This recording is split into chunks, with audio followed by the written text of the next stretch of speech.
Welcome to the Women of HubSpot podcast, the show that celebrates the voices shaping marketing, technology, and the ever-evolving HubSpot ecosystem. Hosted by George B. Thomas from Sidekick Strategies.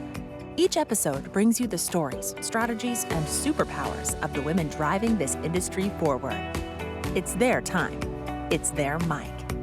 This is Women of HubSpot. Hey, it's your boy, George B. Thomas, and we're back again for another Women of HubSpot podcast. I'm super excited because I'm not here by myself because that would be awkward and weird, but I'm here with Lica. Lica, how the heck are you doing today? I'm great. It is actually thundering outside, so if you hear an occasional clap, then that's what it is. Well, there you go. I hope that we at least keep internet and thunder. You know, sometimes thunder can be somewhat calming, but what's going to be calming is this conversation that we're having today. Let me catch everybody up to speed. Listen, it was a while ago. We won't talk about how long. Time is flying, but you know, when you're having fun, that's what happens. Super Bowl. It is the Philadelphia Eagles, which, by the way, I got asked earlier today on another one of these episodes, are you a Phillies fan? To which I said, no, I'm not. I just was watching the Super Bowl. But Phillies were in the Super Bowl. My daughter started to have a conversation about how the quarterback had an all-woman team behind him. And I saw her face light up, and I saw how my two daughters started talking together about it. And I was like, wow, like this was impacting me emotionally. And so I went to LinkedIn. There was no strategy. I put out a post, and the post was simply, hey, if you know a woman of HubSpot or a woman that works at HubSpot or uses HubSpot and they're killing it, let's do something. Let's shine a light on them. And viewers, listeners, Lica, you were tagged in that post. That post went nuts. I mean, there was no strategy, but it's probably been one of my most engaging or engaged with posts. And so after that, we got done watching the Super Bowl, eating food, and my daughters and I had a conversation like, there's something here. We need to have these conversations. And we've set out on this path. And that, Lica, is why we're here today. We're going to have the conversation about you and how you're awesome and the journey that you've been on. So are you ready? Yeah, totally ready. Okay. Are you ready? I'm ready. I'm buckled in. I got a helmet over here. If I have to put it on, I'm ready. We're gonna have fun. So we'll start from the beginning. Well, first of all, you know what? Why don't you actually let the viewers and listeners know kind of who you are, what you do, and where you do it before I actually start this journey? Okay, so I am originally from Europe. I was born in Holland. I grew up in Switzerland, and I moved to New York when I was 18 years old, kind of cosmopolitan. And I've been here ever since. Started my own business, rolled into the HubSpot ecosystem. I think I'm very much aligned with HubSpot in the sense that the core has always been to solve for the customer. I generally like to help people. And yeah, so most of the stuff that I do right now is HubSpot related and AI related. We had a bit of a downturn, and if you're familiar with Super, they did a 50K pitch last year. I was one of the contestants, and I talk about this extensively, and I will keep on talking about it. I just had a really sharp downturn, pretty much beyond my control, and I managed to turn it around. And then sometime at the beginning of this year, I said, you know what? Instead of going up market, which HubSpot wants everybody to go up market, I'm not going up market. I am not scaling headcount. I am trying to rebuild everything AI first. So Yeah. that's what I've been up to. It's very much been a building year for me. And I'm super excited for the future. I can't wait. Man, now we have your background to talk about when we're done. By the way, if you're listening to this, you should be watching it on YouTube. Between the two backgrounds, if I do say so myself, the show's looking pretty dope. And I want to nerd out with you on AI because that has been a definite thing that we have been focused on in the last year and a half, almost 2 years now. But now let's get into the journey. Let's get into the questions. Lica, if we could go back in time and meet young Lica just starting out, one, what would we see? And two, what would she be most surprised by about where you are right now? and it's a bit of a personal one too. Younger me, I think I was very naive. I came from Switzerland, very safe country, almost at the time, almost no crime whatsoever. Moved to New York City. Not that New York City is crime ridden by any means. It's a lot of hype and overblown in the media, but definitely not at the same level of Little Zurich, Switzerland. And then I lived through 9/11, so that was a bit of a shift for me as well. If you know, I often categorize myself as pre 9/11 and post 9/11 because I do think it had a really big impact in my life. Not that I was in the towers or anything like that, but I was in the city. I did help friends go to the hospital and yeah, have some very vivid memories even all these years later on that tragic day. And I think before, if you would have met me, I would have said that I was very idealistic and a very strong sense of what is right and what is wrong. And afterwards, I lived a little bit more in the gray areas. I realized that everybody has a story. My perspective might not be the prevailing perspective. And I think overall that's really helped me in the way that I run my business, just being able to use that and use empathy to understand that other people have maybe a differing perspective. Not that I may agree with it, it's just different. They just go through life with a different perspective. I think it's also really interesting to see the youth right now. I identify that young version of me very much as well Mm. because they see life so black and white. And I think as you get older, you also generally get a little bit more jaded. So what would she be most surprised about where you're at right now? I came here for film, so really not anything AI techy. I think she would be excited that I was getting involved in AI. I think she would think that was cool. Love it.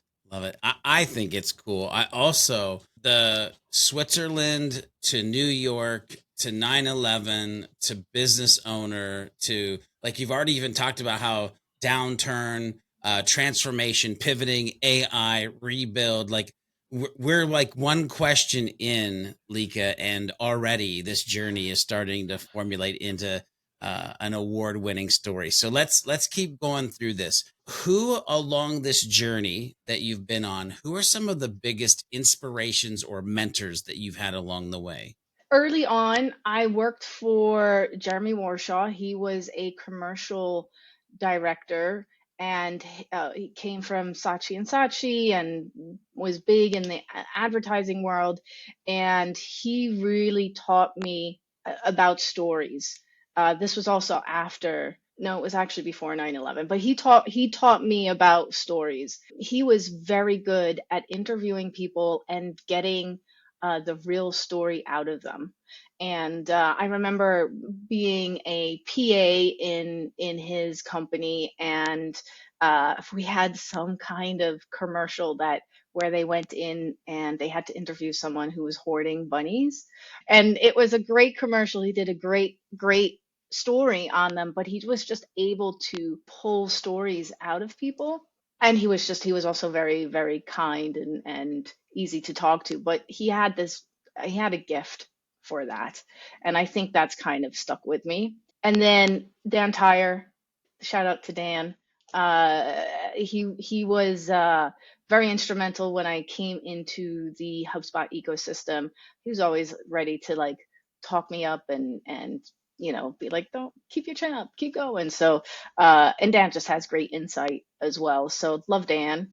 And now I feel bad because I'm probably forgetting people, but I'm those sure there have those been many those more. two, yeah, Yeah. those two stick out the most. Yeah, I love me a good dose of Dan Tyre. And what's interesting too is the first person you mentioned, this power of story, and you mentioned like just easy to get along with. And my brain immediately went back to your other conversation that we're having, where you mentioned the word empathy. And it's interesting to like have these kind of word patterns of like story and empathy and listening, and so it's and by the way, Dan probably has all of those wrapped into him as well. We're going to go into what I call the valley questions. There's about 3 or 4 questions.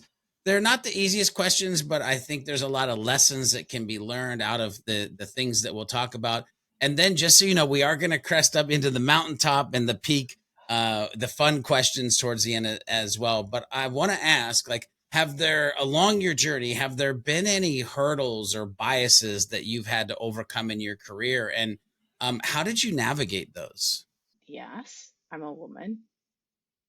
Uh, I worked at Tiger Schulman's Mixed Martial Arts. Back in the day, I fought in the Golden Gloves. I was at one time, yeah, at one time, I was the sparring partner for the number one ranked female mixed martial arts fighter. This was before Million Dollar Baby came out. This is before women were accepted in mixed martial arts.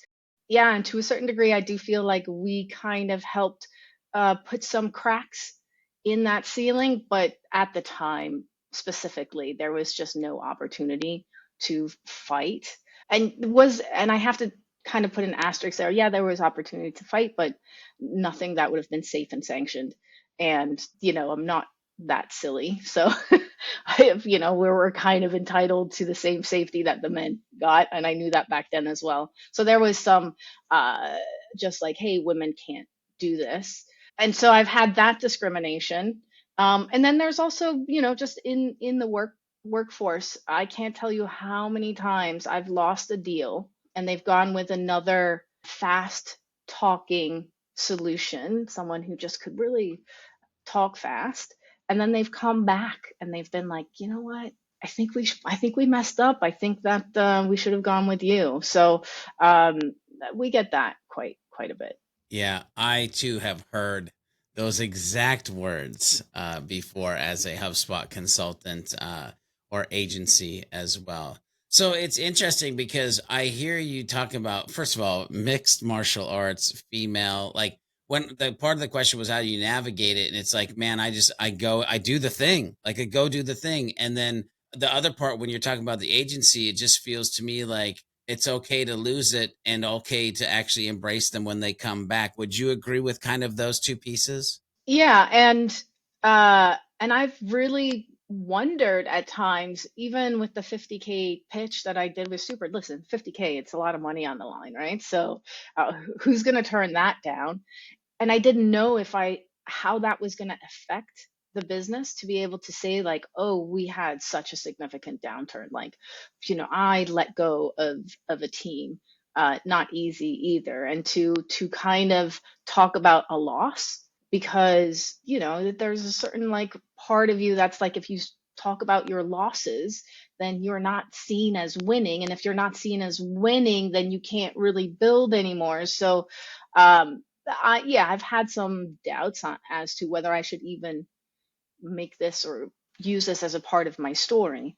Um, and I have to say, up to now, it's been nothing but positive. Most people have responded in a way where it's like, I recognize myself in that story. So I think in hindsight, it's been a little bit more rewarding, but I can't lie and say this is a great story I was going to lead with. No, that Yeah. it came with a bunch of doubt. So I love that you've embraced to tell the story.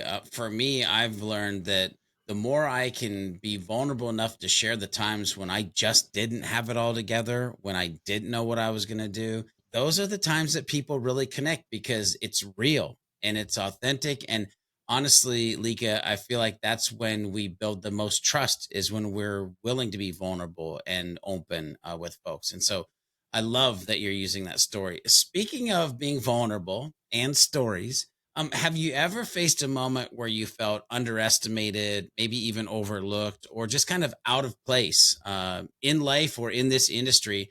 And again, how did you handle it when you're in that scenario? duh, yeah. I have to say, like I, I, I think it would be hard to find a woman that hasn't had that on some level. And I think I deal with it the same that most women deal with it. We just keep going. There's, we're not gonna be swayed by it. Um, and I honestly can't say that there has been a time where I felt like it happened more. And I've also made a conscious effort to surround myself around women that won't pity themselves. I know that you've talked to Omi from Diaz Cooper and Tracy from Graziani Multimedia. So to be around these women, and I'm sure I'm forgetting other women as well, but to be around these women, they're not sitting around and just kind of pitying themselves. They're just like, we're going to go and do it. We're going to support each other. And I think that has offset maybe a lot of negativity that would come into my life. Um, it really helps to kind of have your little tribe. Yeah, I love the lessons there. It's a community, the belief of rolling up your sleeves and getting it done, not having a pity party, and just the word that keeps just coming to the front of my forehead on that is this persistence, like just to keep at it and keep going. I absolutely love that. Okay, I swear we're gonna crest out of these questions in a hot minute, but I still have to ask you: have you ever experienced a significant failure or a setback, and out of that failure or setback, like what did you learn from it?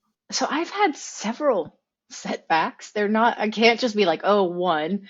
I've had several ones. And I think the more setbacks you have, the more you're like, oh, I'm here again. Like I've done this before, you know? I think if you're, using your mountain and valley analogy, if you're always, climbing and you've never experienced a valley, then that first time that you're in that valley, it's going to be a little bit rough because like, do you keep going or is that the end, right?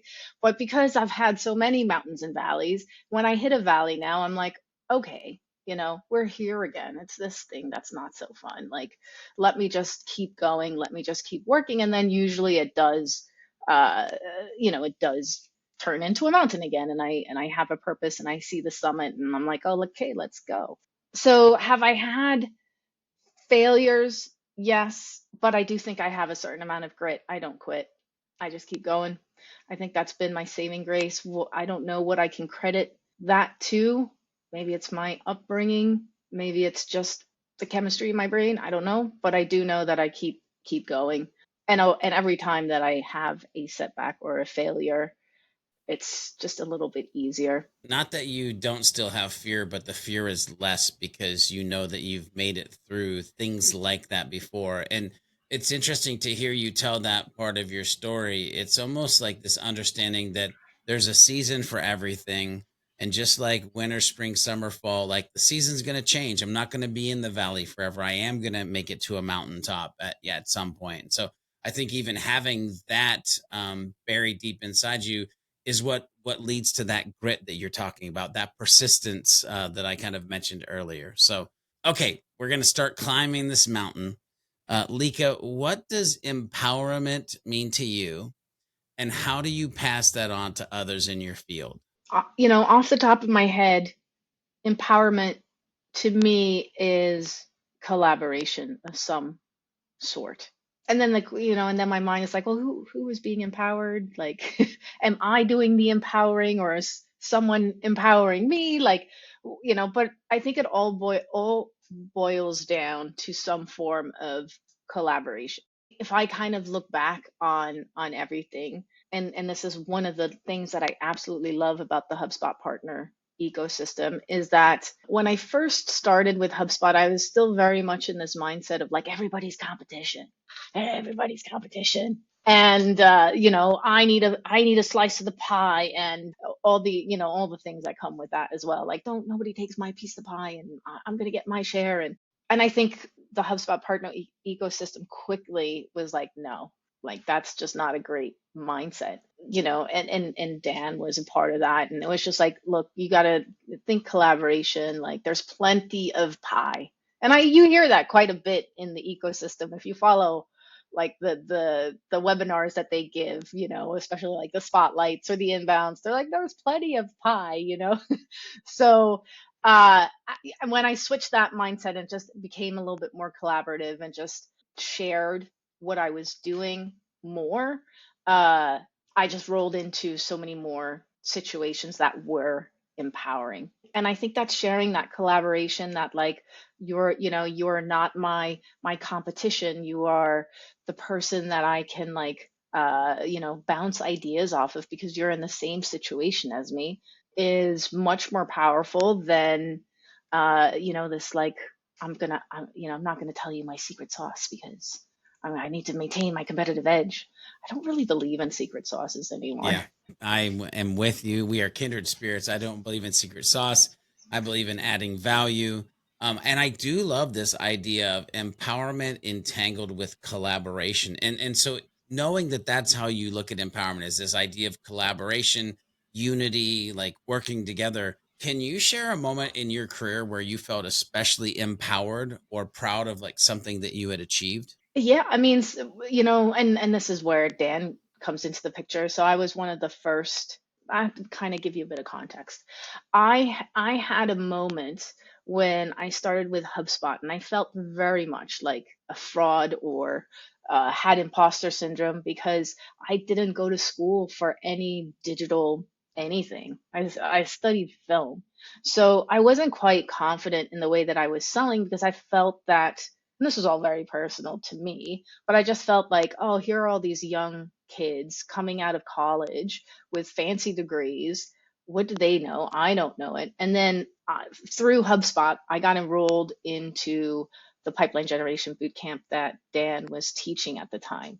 And Dan was like, girl, everybody feels that way. Like, so he was capable of kind of getting into my mentality and switching it up. So, yeah, and I think that was very, very empowering. I love that so much. And yes, Lika, everybody deals with that. I mean, listen, I'm a high school dropout. When I did go to college, I went to college to be a pastor. Then I'm a recovering designer developer who found HubSpot in 2012. Like, I don't belong here. This is not, you know what I mean? But yet here it is, and it works magically. So we all have those. I hate to call it demon or mindset, but we have those mindsets that keep us from becoming like who we truly can be. And I love that Dan helped unlock that for you. That's amazing. I think that's helped me as well currently with the whole AI thing, right? Because everybody's talking about AI, and it's like, well, who am I? What do I know?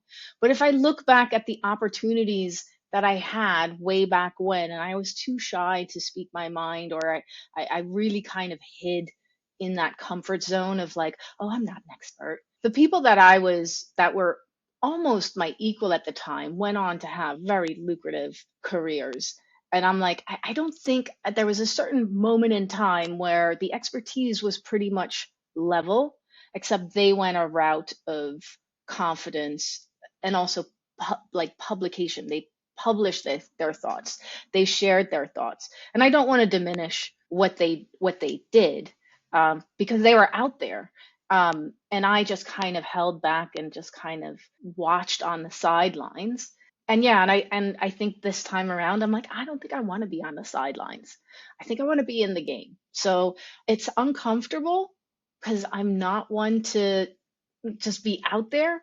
I made the background look nice because I was going to do YouTube videos. I have done zero YouTube videos. So so I think it's all about pushing out of that comfort zone, and some people just their comfort zone is just in different spots than mine is. And yeah, I do think that imposter syndrome, and I still have it. It's not like it's completely gone, but this time around, I'm kind of like, don't listen to that voice.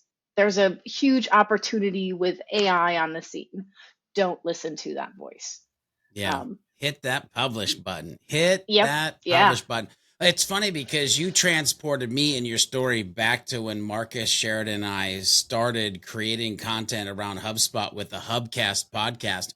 And it's funny, I was no more educated than anybody else other than I was the first one to take a certification and then talk about it on a podcast, to which then everybody listened to it and probably went and took the certification or watched a video. Like, it was like educate to educate, educate to educate, like that. And so you right now with AI are learning a metric butt ton, and all you need to do is educate those people that aren't quite where you're at yet, which, by the way, is a large majority of human beings. So I'm going to say this right here, right now: hit the publish button. And when you do, you better share it with me so I can share it with everybody else, because it will be a fantastic day.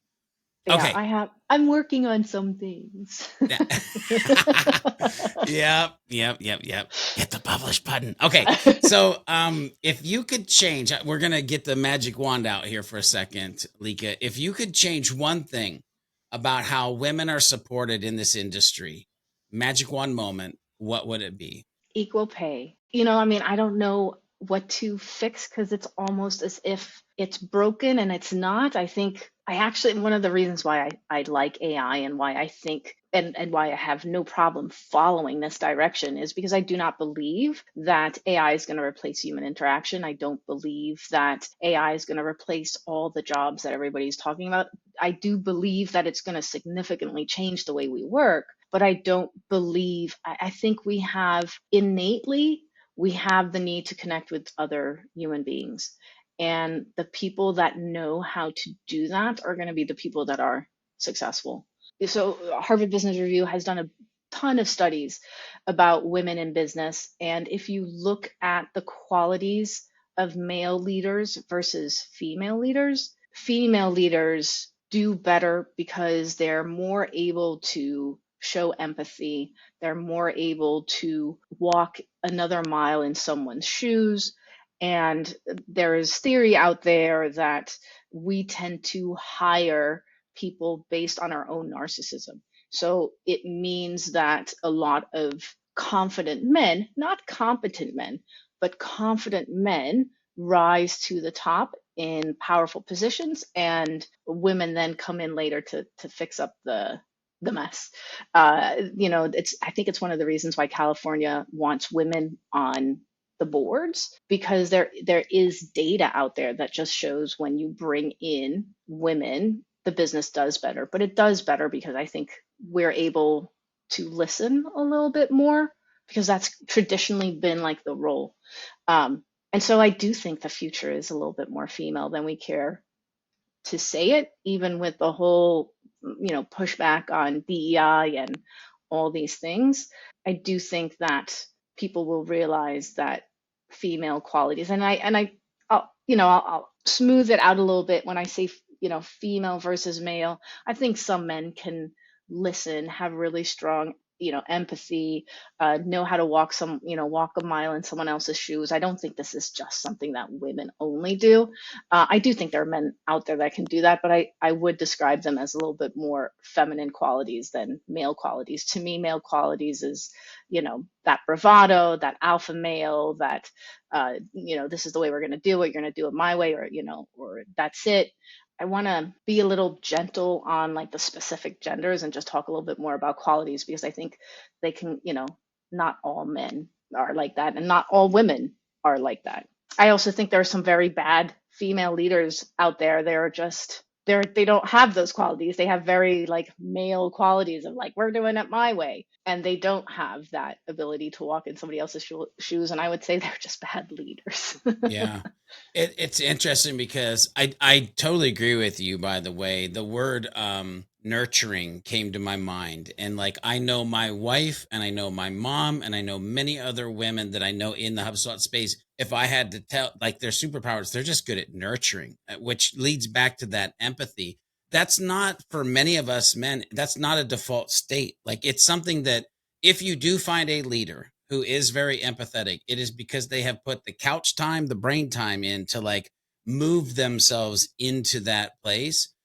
So I think that the idea of equal pay, better pay, the idea of this nurturing or empathy, whether man or woman, a beautiful answer to that question. I mean, and I love business for this very reason. You have a group of people, you all have to walk in one direction. It's hard. Like everybody has their own thing. You put 20 people in a room. I'm just talking 20. I'm not even talking like big corporations, just 20 people.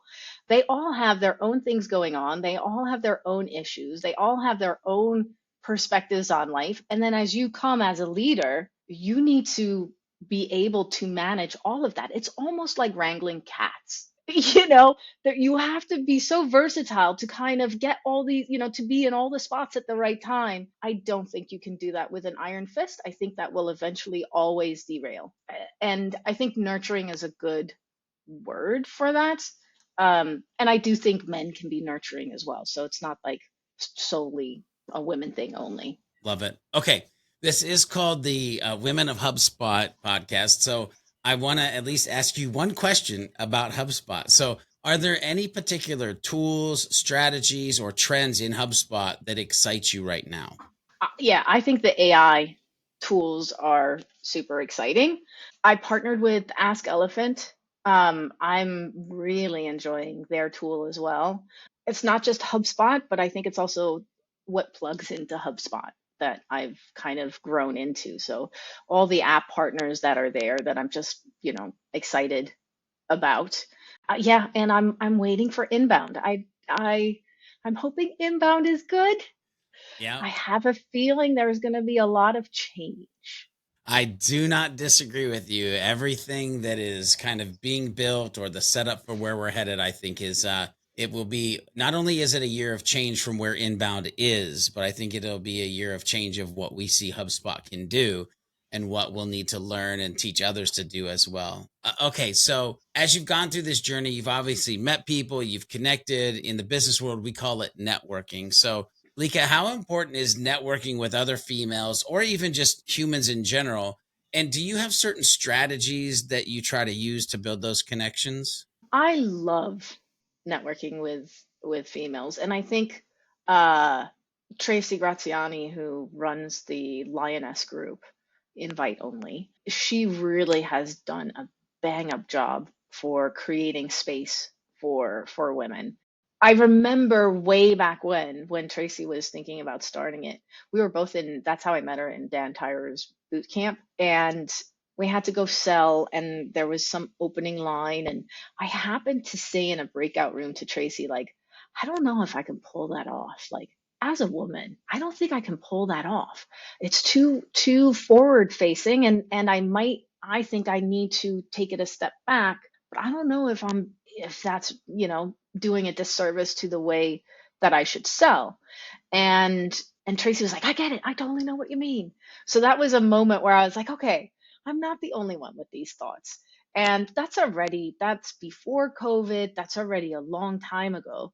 And since then, I've just kind of sat down with other women to talk about these things and to, just be like, hey, what's your experience? How are you feeling about these things? And again, going back to that collaboration and not seeing people as competitors, it's really kind of changed the way that I look at network, because I feel like I can learn from so many people. And I'm really kind of here standing on the shoulders of many other people, many other women too. I'd like to say I did it on my own, but I didn't. You can't do it in isolation. So I think that finding your tribe, finding the people that at the end of the day, I mean, I can't tell you. Even this morning, I saw Omi this morning, and she might kill me if I say this, but we were just complaining about difficult clients. Like, she's like, oh, I'm dealing with this situation, and I know I shouldn't take it personal, but I am. And I'm like, I've been there. Like, I was there 2 months ago. Like, I'm like, oh, and then you bounce ideas off each other. You talk, through it with each other, and then you just end up walking away feeling better. And for some people, they can use a spouse or, someone that's in their family, but I think that's a little bit unfair as well, because they're not in your day to day. And so so you come out of your, little work office, right? Most people I know are remote, and you're like, and you like kind of unload all this energy onto your spouse, and that's not always a good thing. So being able to speak to somebody else that's in your shoes might just be at times a healthier way to deal with work. I love that so much. It might be a rewind point in the podcast because this mindset of non competition and then leaning into what I heard you say was conversation and collaboration as the method or means for the networking, not networking for networking's sake, but this quality relationship building. I absolutely love that. So, question for you: we're cresting. By the way, we're cresting up into the mountaintop questions here. What has been the most rewarding aspect of your career so far? I think helping clients. I literally posted, I think it was yesterday or maybe 2 days ago. Sometimes my sense of time changes when I work. But I got an email from a client to like a couple of days ago, and he sent me a picture of his whiteboard with nothing on it. And he's like, "Thank you. We can retire the old whiteboard. This is progress to me, from someone that I helped get set up in HubSpot." And it was just rewarding because I know when he came in, he's like, "I can't keep track of everything on this whiteboard." And it was jam packed with everything. Like he showed it to me, and I was like, "I can't even read your handwriting. What do you mean that this is like the way that you're organized?" And I think it's also very indicative of how a lot of businesses or even small businesses work. It's just they're so set in the way that they do things that change becomes very scary for them. Like we know it works if we do this really funky roundabout thing that really is not scalable at all, but we know it works. We're going to try and stick to it for all that we can. And so getting that feedback back from those clients, just be like, "Hey, thank you," I think is great. Like yeah, that's to me, that's the most rewarding. I had another client, and these are funny because these are not testimonials you get on like Google or the HubSpot review, right? I had another client. He goes, "Lica, thanks to you, all my kids have a bedroom." And he said it like laughing. I almost started to cry because he had 10 kids. So I know that he bought a big house. So yeah, so those are the things that I find like truly rewarding because yeah, I'm not and this is not my quote. I stole it somewhere. I don't know who wrote it, but I'm not in the business for business owners to buy a second home in France. I'm in the business for the smaller business owners that are trying to put food on their table, pay for their kids' jerseys, pay for their son's baseball shirts, gloves, shoes, and their daughter's ballerina slippers, put away some money for their college education. I'm small business all the way. I'm not for the large corporations that are raking in millions and shifting their business to another country to offset taxes Yeah. that they have to pay. That's not my jam. Yep. And I'm fine with that. Like I'm happy with that. Love it. Love it. Love it. Love it. Okay. So let's shift you into mentor mode for this next question and we'll get some advice. Lica, what advice would you give other women who might want to choose this career path? I would say be bold, fake your confidence, and don't quit. And if you have the confidence, like go with the confidence. But I know sometimes when you're starting out, that confidence isn't quite there. So fake it till you make it. Fake your confidence. So as we land this plane, I got 3 questions left for you. First one is you've been on this crazy, amazing journey, by the way, Switzerland, New York, 9/11, all the things, mixed martial arts, like, come on, which is going to probably make we've learned so much. The next question might be more difficult, but we'll see. But this question, what are your long-term goals from here? Long term, I don't really have long-term goals. Not to say that I don't plan, but I think the future is a little bit unwritten, especially with AI on the scene. So I can tell you what I'm planning for in the near future, which is to stay incredibly lean as a company. I was even thinking about switching the name to like Skeleton Crew because that's really what I'm trying to do is just stay incredibly lean and use AI as much as possible and build back with AI.